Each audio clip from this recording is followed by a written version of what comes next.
In the account recorded in the Christian Greek scriptures, Lydia emerges as a relatively brief but significant figure, and Jehovah's Witnesses, drawing on the Bible narrative and related historical context, view her as an example of sincere spirituality, open-mindedness, and hospitality. While there isn't an extensive amount of biographical detail about Lydia in the Bible itself, she appears primarily in Acts chapter 16 verses 14 to 15. What can be pieced together from that passage, combined with the cultural and historical context and insights shared through publications from Jehovah's Witnesses, such as in their Bible study aids and articles on jw.org, paints a portrait of a noteworthy early Christian convert. In the account of Acts, the Apostle Paul, along with his companions Silas, Timothy, and eventually Luke, the writer of Acts, journeyed into the region of Macedonia, in what is now part of Greece. They arrived in Philippi, a prominent Roman colony at the time. According to Acts, on the Sabbath they went outside the city gate near a river, where they expected to find a place of prayer. It was here they encountered a group of women who had gathered, likely for prayer or discussions about spiritual matters. Among these women was Lydia. Lydia was described as a seller of purple, a phrase that suggests she was involved in the trade of purple-dyed goods, often textiles. Purple dye in the ancient world, especially that extracted from certain shellfish or from the root of the madder plant, was both labor-intensive and costly to produce.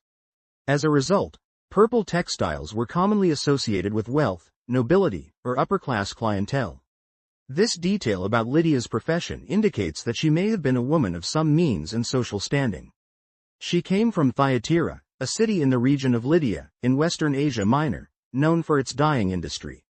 Although living in Philippi at the time of Paul's visit, her cultural and commercial background likely influenced how she viewed others, carried on business, and expressed her faith. Jehovah's Witnesses, who closely follow the biblical narrative, highlight Lydia's heart condition as the core reason her story is so memorable. Acts chapter 16 verse 14 states that Jehovah opened her heart to pay attention to what Paul was saying. This expression, as understood by witnesses, shows that Lydia was spiritually responsive. She was not merely curious or polite, rather, she was sincere, humble, and willing to adjust her beliefs and practices based on the truths she learned. Jehovah's Witnesses emphasize that for anyone listening to biblical teachings, an open and receptive heart is essential. Lydia exemplifies a person who not only hears but genuinely contemplates and internalizes spiritual instruction. Another aspect the organization often draws attention to is her immediate action after accepting the message. Lydia's conversion included being baptized along with her household. For Jehovah's Witnesses, baptism represents a key step in demonstrating one's dedication to God. Lydia's readiness to take this step, as soon as she recognized Paul's teachings as the truth, underscores the significance of personal conviction followed by concrete action. From the witness's perspective, this quick and determined response mirrors what sincere Christian discipleship entails. Learning the truth, making a heartfelt dedication to serve God, and then symbolizing that dedication through baptism. Additionally, Jehovah's Witnesses point to Lydia's hospitality as another defining characteristic. After her baptism, she warmly invited Paul and his companions to stay at her home. Hospitality in the ancient Near East and Mediterranean world was no small gesture, but extending it to traveling missionaries, people who stood somewhat outside the established society, would have required generosity, courage, and genuine love.